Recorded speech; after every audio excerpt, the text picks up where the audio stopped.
Números capítulo 20, versos 25 a 27, nós lemos assim: Toma Arão e Eleazar seu filho, e faze-os subir ao monte Hor. Depois, despe Arão das suas vestes, e veste com elas a Eleazar seu filho, porque Arão será recolhido a seu povo, e aí morrerá. Fez Moisés como o Senhor lhe ordenara, subiram ao monte Hor perante os olhos de toda a congregação. Este é um episódio muito curioso, para alguns muito conhecido, da trajetória do povo de Israel em direção à terra prometida. Aqueles que estão familiarizados um pouco mais com as Escrituras, sabem que quando Deus chamou Moisés para, através dele, de sua voz e do cajado de pastor que ele possuía em suas mãos, tirar seu povo do jugo, da escravidão egípcia em direção à terra prometida, nós sabemos que Moisés fez isso em parceria com seu irmão, que habitava já há mais de 8 décadas na terra do Egito. Moisés havia se ausentado por 40 anos e, tendo uma visão extraordinária no deserto, um chamado de Deus que falava através de uma sarça ardente em chamas que não se consumia, Moisés, com algumas desculpas, tentou se esquivar desse chamado, e Deus falou: Arão, teu irmão, 3 anos mais velho, vai falar, e eu vou falar com você, e ele vai falar com o povo. Moisés achou que tinha perdido um pouco a habilidade de falar na língua estrangeira e tudo mais, não é? E estes dois formaram uma dupla, o irmão mais velho e o irmão mais novo, formaram uma dupla, e através desta dupla, Deus arranca o seu povo do Egito e o conduz pelo caminho do deserto em direção à terra prometida. O problema é que estes dois homens, falhos como eu e você, feitos do mesmo tipo de barro como eu e você, eles resvalaram seus pés nessa trajetória. Arão, o irmão mais velho, um pouco mais que Moisés, mas ambos cometeram um erro que lhes privou da grande esperança de entrarem com o povo na terra de Canaã. Me permita dizer a você 3 dos principais eventos que marcaram negativamente a vida de Arão.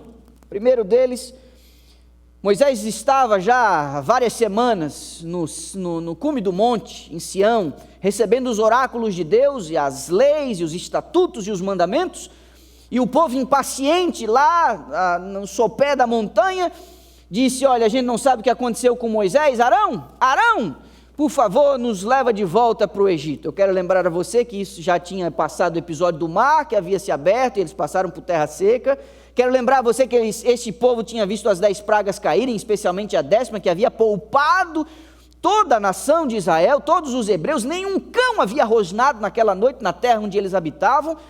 Mas agora Arão cede aos caprichos do povo, e quando eles percebem que Arão dá uma vacilada, eles vão com tudo, e Arão acaba cedendo como sacerdote, e eles constroem um bezerro de ouro. Moisés desce, e aí você lembra, foi uma bagunça danada, e aí o Moisés questiona o irmão mais velho e diz: Arão, ele falou: rapaz, joguei o ouro ali dentro do fogo e sai o bezerro, não é? E foi um erro tremendo, um erro horroroso, mas ele não foi destituído de sua posição, manteve-se ali como sacerdote, através de sua linhagem, seria feito o sumo sacerdócio. Deus o manteve e o perdoou desse pecado terrível, porque quando houve o conflito entre rebeldes e tementes a Deus, Arão permaneceu do lado de Jeová, apesar de ter cometido essa grande fraqueza. Os outros foram consumidos, a terra se abriu, foi uma coisa horrorosa. Depois, Arão cedeu a um ciúme, junto com a irmã, a Miriam, tiveram ciúme do irmão. E aí, rapaz, o negócio foi feio, e inclusive foi tão feio que a irmã, que tinha sido mais a promotora desse negócio do ciúme ali da família, da posição de Moisés, ficou até leprosa, um negócio bem feio. Mas Arão, mais uma vez, seu temperamento às vezes não ajudava muito, ele se arrepende do seu grave erro, e ele é perdoado. Mas o terceiro evento, onde o seu irmão foi coparticipante, os dois, foi o episódio em Cádiz. Depois de 40 anos de peregrinação no deserto, eles voltaram num determinado ponto e Deus havia orientado: fale com a rocha e dela sairá água. A primeira vez que isso tinha acontecido, a orientação tinha sido dada: fira a rocha e a água vai jorrar. Mas na segunda vez não era para ferir, a segunda vez era para falar. Este é um símbolo, um tipo de Cristo, que era a rocha que seguia. Nas palavras de Paulo, era a rocha que os seguia no deserto. Cristo foi ferido uma única vez na cruz, e depois, para você acessar os méritos dele, ele não precisaria mais ser crucificado, bastaria você reclamar, falar, demonstrando fé nesse sofrimento. Então, quando eles ferem a segunda vez a rocha, com raiva, porque o povo irritante, temoso, reclamão, murmurador, eles roubam o Senhor de sua glória, dizendo: vocês querem água? Então nós vamos dar água para vocês, e ferem a rocha, maculando o símbolo, que a rocha não deveria ter sido ferida uma segunda vez. Sabe o que eu acho interessante? Abro um parêntese aqui, isso é um assunto, só isso é um assunto para um outro dia. Deus poderia ter feito os dois passar vergonha? Sim ou não? Vocês querem água? Nós vamos dar água para vocês. E fere a rocha. E Deus falou: não falei que era para bater? Falei que era para falar? Deus podia não ter dado a água. Eles iam passar uma vergonha danada. Mas sabe o que Deus não fez? Eu não estou legislando em causa própria, ok? Quero deixar isso claro. Por quê? Por que eu não estou legislando em causa própria? Porque ainda que eu tenha uma posição de responsabilidade e liderança sobre alguns, eu também estou sob a liderança de outros. Então isso me afeta também. Deus honrou a posição do líder, do Moisés, profeta, e do Arão, sacerdote, e fez jorrar água. Mas depois chamou eles para conversar. Falou: agora nós vamos conversar nós dois aqui, nós três. Muito cuidado quando você, por um espírito de crítica, maledicência e até maldade, fere a dignidade daqueles a quem o Senhor colocou sob responsabilidade de conduzir seu povo em direção à terra de Canaã. Hoje de manhã nós vamos ver, pecado de líder não é qualquer coisa, e ali você vai ter uma conversinha no pé do ouvido com Deus, mas por favor, não desonre a posição daqueles a quem o Senhor colocou para poder guiar seu povo em direção a Canaã. Naquele dia, Deus deu a água, mas tirou deles a grande oportunidade de entrar em Canaã. O que lemos aqui nos versos de Números foi a orientação que Deus deu a Moisés: você vai subir com Arão e o seu filho até o cume desta montanha, porque Arão vai morrer. E eu queria que você deixasse a sua imaginação completar um pouco a cena. Eles sobem os três. No último verso que eu li, no 28 ou 27, diz que foi sob o olhar de toda a congregação. O acampamento de Israel estava ali estabelecido, ali no sopé daquela montanha, e os três sobem com toda a congregação. Imagina os três de cabelos brancos, os três, especialmente Moisés e Arão, com mais de 120 anos, cabelos brancos, e o outro mais novo, que não era tão novo assim, filho de Arão, sobem, e a congregação inteira vendo. Eles sabem, e têm um pressentimento de que algo aconteceria. Perceba e deixe a sua imaginação pintar esse quadro aí.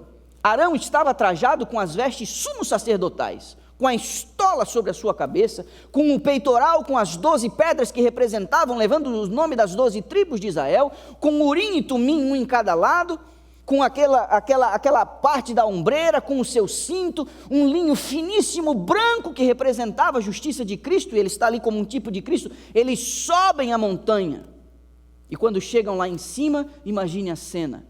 É dado a Moisés a ordem: você agora vai despir Arão destas roupas sumos sacerdotais. Há aqui um ritual de passagem.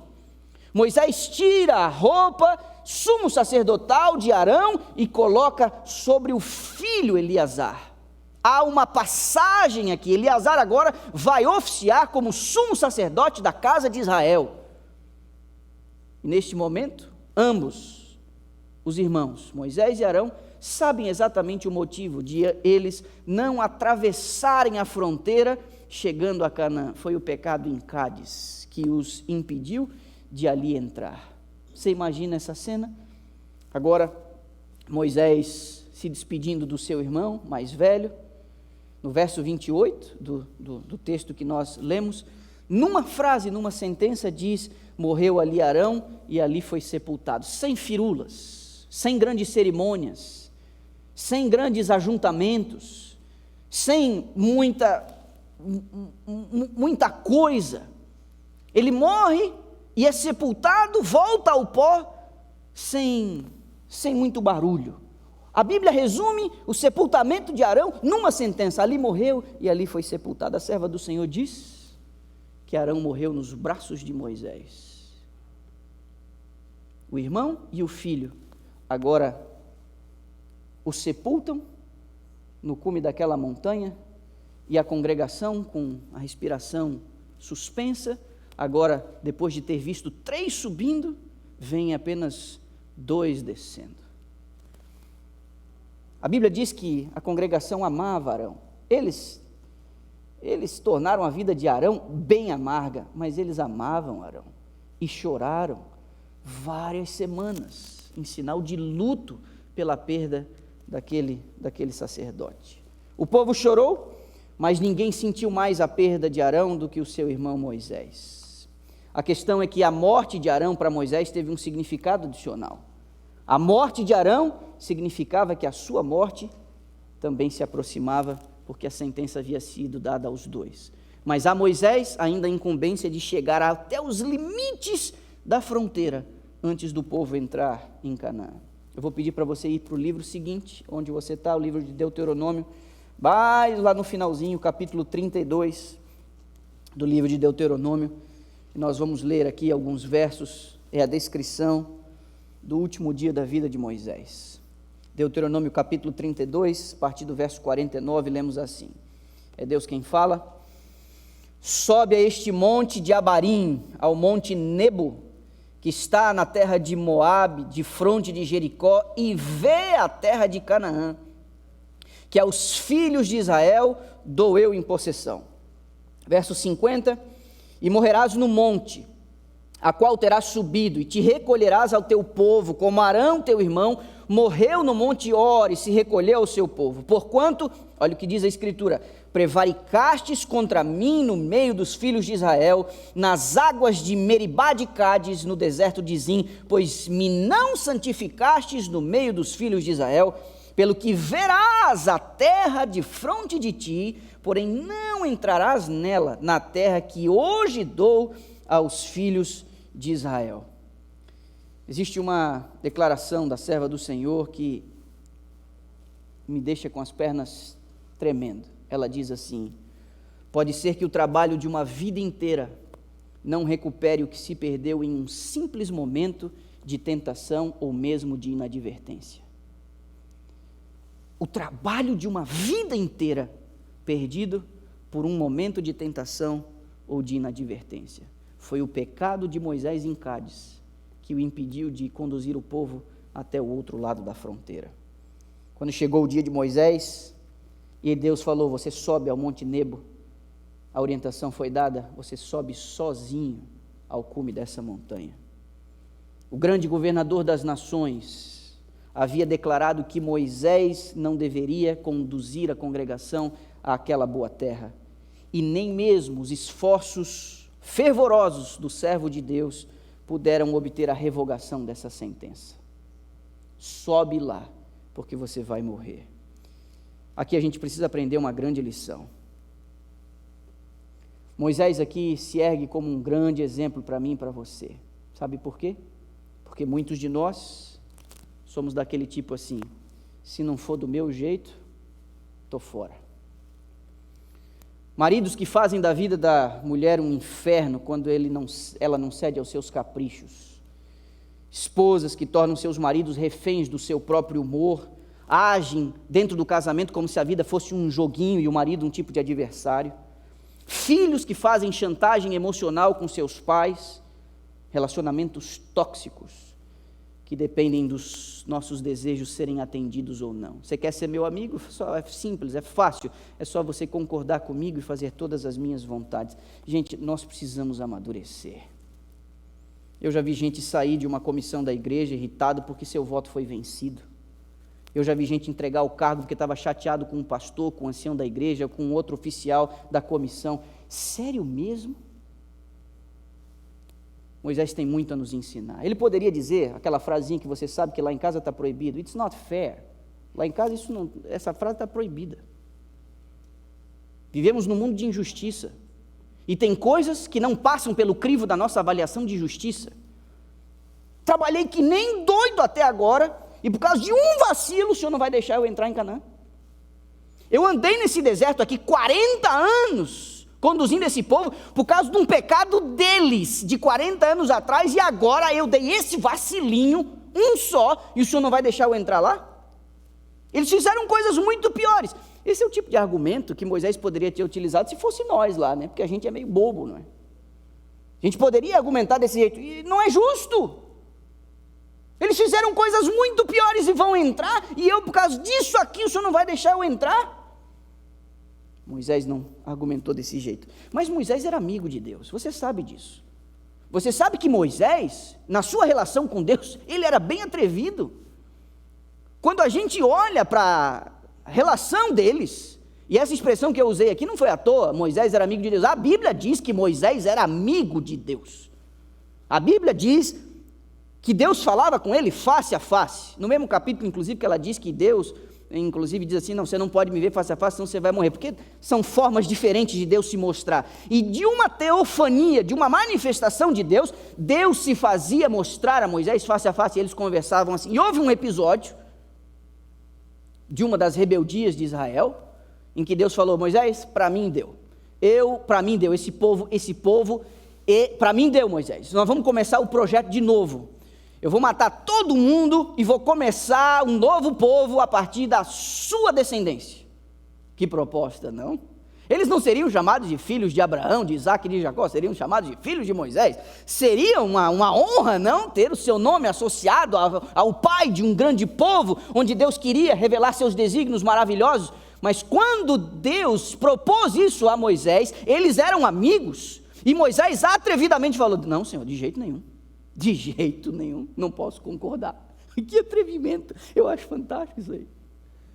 É muito atrevimento. Ele falou, Senhor, olha o que vão dizer de ti, que o Senhor tirou eles lá do Egito para matar eles no deserto, o Senhor vai ficar mal falado.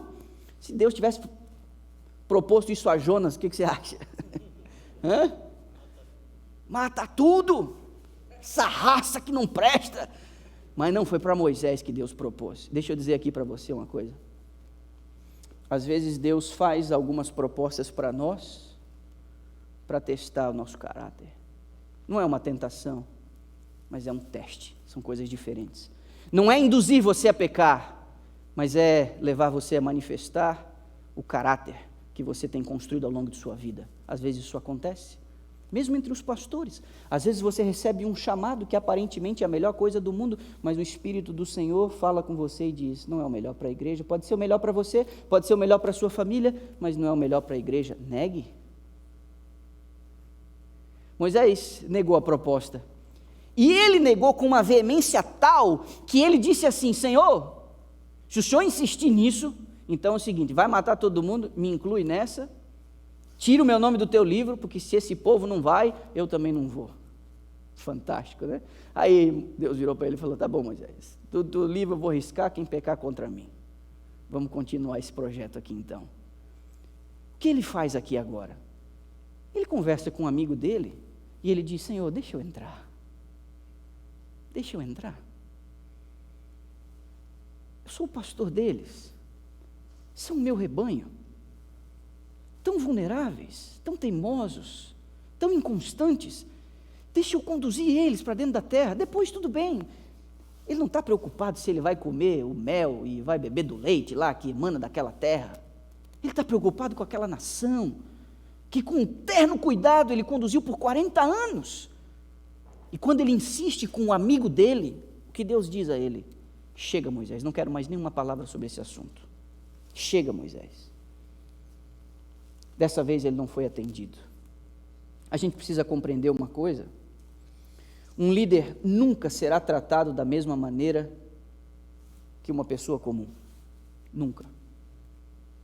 Alguns de nós não conseguimos compreender isso. Deus é muito mais tolerante com as pessoas que compõem o rebanho do que com aqueles que conduzem o rebanho. Aqueles que conduzem o rebanho recebem luz especial para uma tarefa especial e serão cobrados de uma maneira diferente. Por isso, nunca alguém que foi dotado de uma bênção especial será julgado da mesma forma. Eu tive um ancião da igreja, lá quando eu era adolescente, quando ele descobriu que eu ia ser um pastor, ele usou uma frase muito legal para me animar. Ele virou para mim e disse assim: eu só não queria estar na pele do pastor no dia do juízo final. Falei, boa palavra de incentivo, não? Estou cheio de ânimo agora para continuar. De fato é isso. Moisés não foi julgado com a mesma medida, porque a ele foi dado outras medidas especiais da revelação de Deus. E nós precisamos compreender isso. Quanto maior a luz, quanto maior os privilégios, maior a cobrança. Maior o peso da mão. Maior o peso da mão.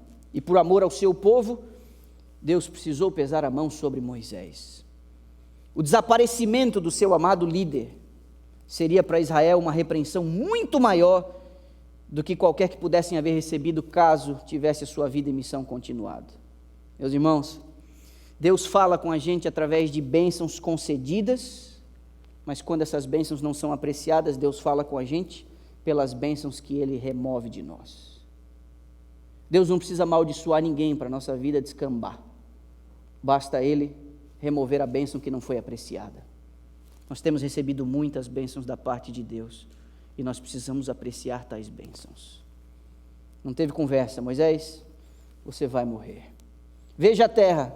E parece aqui que há um requinte de crueldade. Parece aquele tio maldoso que pega um brigadeiro e dá aqui mostrando para o sobrinho pequeno, né? Você quer? E aí a criança estende a mão e quando a criança pega, o tio danado pega aqui o negócio e come na frente da criança. Parece um negócio. Moisés, olha a terra, Moisés, olha aqui, esse é o limite, vê aqui, vê ali. Pois é, você não vai entrar. Agora, diferente de Arão, que subiu ao monte e foi sepultado pelo irmão e pelo filho, diferente de Arão, que teve a companhia de duas pessoas muito amadas no dia do sepultamento, quando chegou o dia de Moisés, ele sobe ao cume do monte Nebo sozinho. De novo o povo observa a caminhada do seu líder, do seu pastor, subindo a montanha, e com maus pressentimentos, observam ele até sumir da vista de todo o acampamento. Sozinho. Esse ano tem feito a gente pensar muita coisa, não é? A gente tem ouvido o relato triste de muitas pessoas que partiram sem contar com a presença dos seus queridos no leito da enfermidade. Você deve ter ouvido notícias a esse respeito.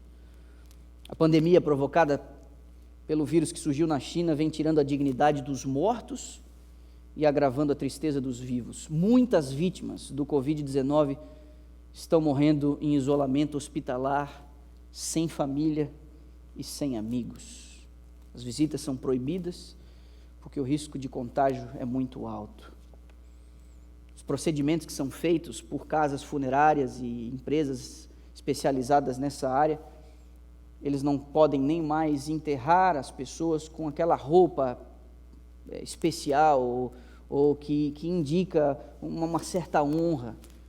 É a roupa hospitalar mesmo, que é colocado o corpo é depositado num recipiente lacrado. Outras pessoas que fazem o procedimento, elas estão todas aparamentadas, e às vezes para aliviar um pouco a tristeza da família, eles enviam parte dessa roupa especial, e os agentes funerários, numa atitude de respeito, às vezes só depositam em cima daquele saco lacrado, ali o terno ou o vestido ou alguma coisa, mais ou menos só para aliviar a dor da saudade e da despedida dos seus entes queridos.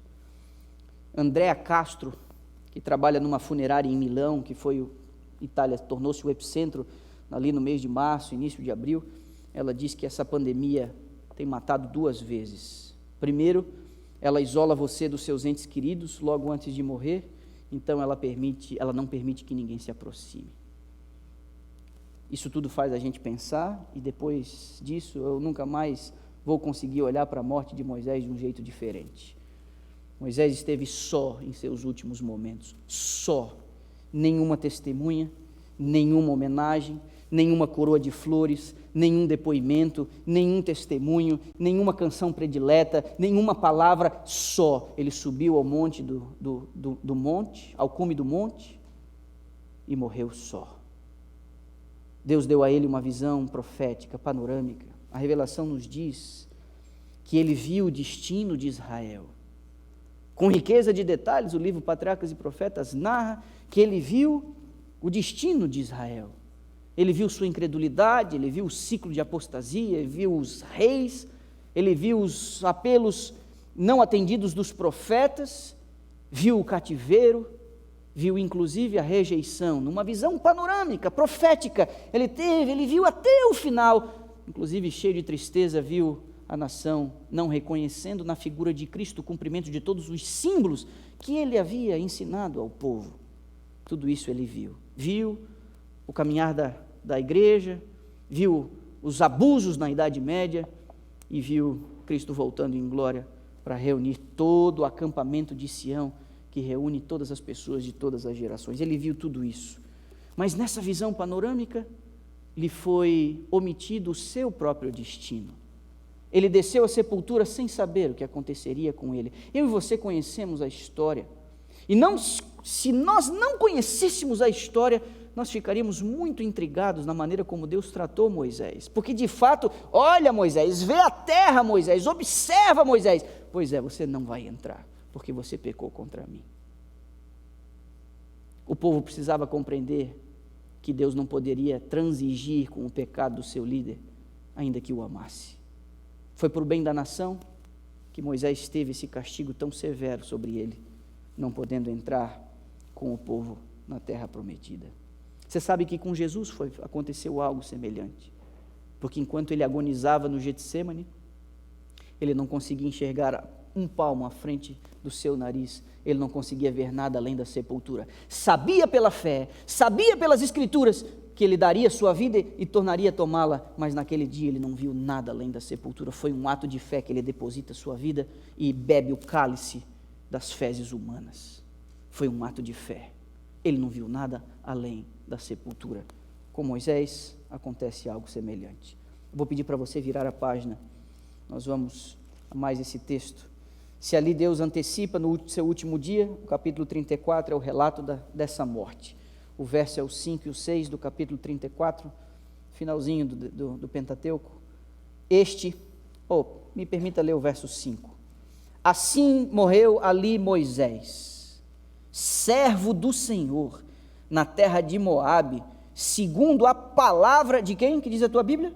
A palavra do Senhor. Agora olha o verso 6. Este o sepultou num vale na terra de Moabe, de fronte de Bet-peor, e ninguém sabe até hoje o lugar de sua sepultura. Olhe para mim, pode ser que você nunca tenha reparado nesse detalhe, mas aqui, Moisés é descrito como servo do Senhor, e ali ele foi sepultado, e o que diz o início do verso 6, referindo-se ao agente mencionado na sentença anterior, este quem? O Senhor o sepultou ali no cume do Nebo. No caso de Arão, ele e o sobrinho sepultam o velho sacerdote, mas agora Moisés morre só. Ele não sabia, mas quem faria? Quem faria o seu sepultamento? Quem o depositaria na terra? Aquele mesmo que do pó deu vida a Adão, depositou no pó o seu velho pastor. Foi o próprio Deus quem sepultou Moisés, segundo o verso 6 do capítulo 34 de Deuteronômio. Não é incrível? Não havia ninguém para testemunhar. Não havia uma canção. Não havia um testemunho. Não havia nenhuma homenagem. Mas depois de ter uma visão panorâmica da terra prometida, do destino do povo, ele morre. E é o próprio Senhor que o sepulta. Fantástico. Você não vai entrar, Moisés, você não vai entrar em Canaã, mas mesmo sem saber, são as mãos do Senhor que sepultam Moisés. Mas você sabe, a história dá uma reviravolta. Moisés, a partir de agora, apenas é citado como um homem fiel. Moisés, a partir de agora, é citado como aquele a quem Deus Deus deu os oráculos, os mandamentos e os estatutos, mas Moisés me volta a aparecer. É uma reviravolta na história bíblica, é uma coisa muito estranha, e aqueles que entram em contato com as Escrituras pela primeira vez, sem conhecer, quem sabe, alguns detalhes, podem dizer, como que isso pode acontecer? Então eu vou pedir para você ir ao penúltimo texto dessa manhã, Lucas capítulo 9, Moisés me aparece. Na narrativa dos evangelhos, isso também é descrito no livro de Mateus e no livro de Marcos, mas eu escolhi a perspectiva de Lucas por causa de um detalhe que aparece ali. Lucas capítulo 9, verso 28 ao 31, lemos: cerca de 8 dias depois de proferidas estas palavras, tomando consigo a Pedro, João e Tiago, subiu ao monte com o propósito de orar. Está falando de Jesus. E aconteceu que enquanto ele orava, a aparência do seu rosto se transfigurou e suas vestes resplandeceram de brancura. Eis que 2 homens falavam com ele. Que diz a tua Bíblia aí? Que diz a tua Bíblia? Moisés e Elias, os quais apareceram em glória e falavam da sua partida que ele estava para cumprir em Jerusalém. Como isso, minha gente? Como que Moisés me aparece aqui? Teria a alma dele, que tinha subido ao céu por ocasião de sua morte, voltado? Seria uma linguagem figurada usada pelos evangelistas, pelo relato do Novo Testamento, para dizer que Deus mandou um recado para ele através de pessoas do passado? Seria essa uma sessão mediúnica? Seria essa uma evidência de que quando uma pessoa morre, ela vai para o céu e depois ela pode se comunicar com os que habitam sobre a terra? Olha, alguns poderiam pensar algo semelhante a isso. Antes de a gente desatar esse nó, vamos falar um pouquinho sobre a conversa deles, porque é Moisés e Elias que estão ali. Moisés e Elias, 2 figuras representativas da história do povo de Deus. Moisés representando os profetas, ou a lei, e Elias representando os profetas. Você tem o Antigo Testamento inteiro aqui miniaturizado na figura desses 2. O interessante é que os 2 também representam não só algo do passado, mas representam algo do futuro. Moisés representa aqueles que passaram pela experiência da morte e subiram ao céu, e Elias representa aqueles que subirão ao céu sem passar pela experiência da morte. Você tem o passado distante e remoto e o futuro distante ali representado no monte. Jesus tem o seu semblante glorificado. Você tem ali uma coisa realmente incrível. Pedro, Tiago e João ficam extasiados. Pedro mais tarde fala: quando estávamos com ele no Monte Santo, vimos a sua glória. Eles precisavam ver que Jesus era mais do que um carpinteiro, era mais do que um homem, mas o enviado de Deus, o Filho de Deus. Moisés e Elias estavam ali. Mateus e Marcos não nos dizem sobre o que eles conversavam, mas Lucas achou por bem falar o assunto. Moisés e Elias estavam falando com Jesus sobre a sua partida para Jerusalém. Sabe o que isso significa? Sabe qual é a palavra utilizada por Lucas? Lucas tinha um grego muito elaborado. Sabe qual é a palavra que ele usa aqui? A palavra que ele usa aqui, no equivalente da Septuaginta, que é a versão grega do Antigo Testamento, é a palavra êxodo. Moisés e Elias estavam falando sobre o êxodo de Jesus para Jerusalém. O êxodo, a caminhada rumo ao desconhecido. O êxodo de Cristo para Jerusalém. Isso significava a sua ida em direção à morte, porque era em Jerusalém que teria o fim de sua vida. Moisés e Elias estão falando sobre o sacrifício de Jesus. Eles vêm confirmar o plano da salvação. Eles vêm confirmar que era necessário que Jesus fosse a Jerusalém e morresse, até porque os 2 nem poderiam estar lá em cima, caso Jesus não viesse a morrer.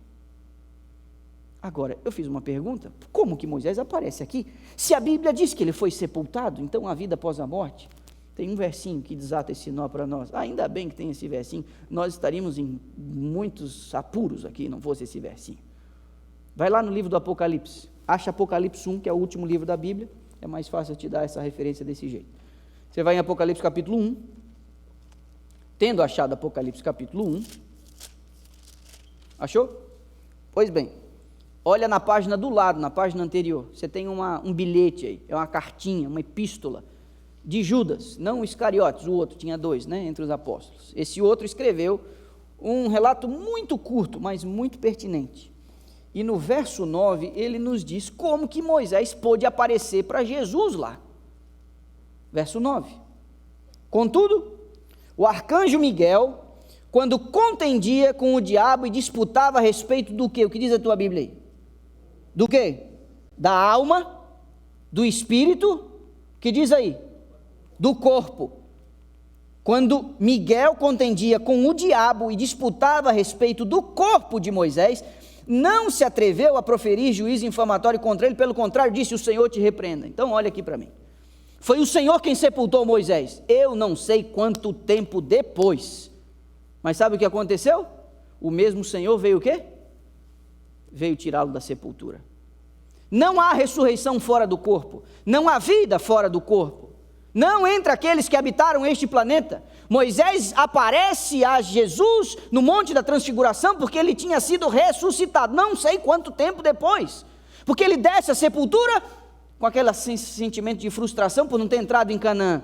Ele não sabe, mas é o Senhor quem o sepulta. E ele não sabia, mas era o Senhor quem viria para ressuscitá-lo. E quando o Senhor vem para ressuscitar Moisés e tirá-lo da sepultura, adivinha quem estava empoleirado em cima da sepultura, em cima do túmulo? Adivinha quem estava sentado lá como dono daquele lugar? Adivinha? O próprio diabo. Sabe por quê? Porque até então, o domínio da morte não havia sido quebrado.